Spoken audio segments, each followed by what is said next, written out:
बिस्मिल्लाहिर्रहमानिर्रहीम अस्सलामु अलैकुम वरहमतुल्लाहि वबरकातुहू। हकीम हाफिज मोहम्मद अमीन आपकी खिदमत में हाजिर है और आप देख रहे हैं हमारा चैनल दानिश शिफाखाना।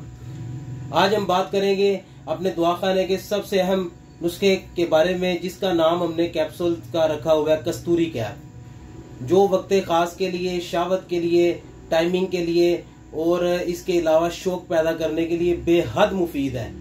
इसका रिजल्ट 100% है अल्हम्दुलिल्लाह। और इसके अंदर नुस्खा जात देसी अल्हम्दुलिल्लाह इस्तेमाल किए गए हैं।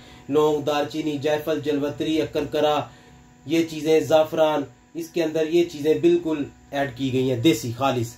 और ये 100% एक नंबर रिजल्ट है इसका। आप मंगवाएं, ऑर्डर करें। ये कार्ड जो है रखे हुए हैं आपके सामने, इसके ऊपर नंबर लिखे हुए हैं, आप ऑर्डर प्लेस करें। इंशाअल्लाह ताला आप इस्तेमाल करें, आपको बेहद फायदा होगा। सब कैप्सूलों से, सब दवाइयों से, मेडिकल स्टोर की जो गोलियां, उनसे जान छूट जाएगी आपकी इंशाल्लाह। ये परमानेंट इस्तेमाल करें। तो हमें दीजिए इजाजत, मिलते हैं नेक्स्ट वीडियो में। अस्सलामु अलैकुम वरहमतुल्लाहि वबरकातुहू।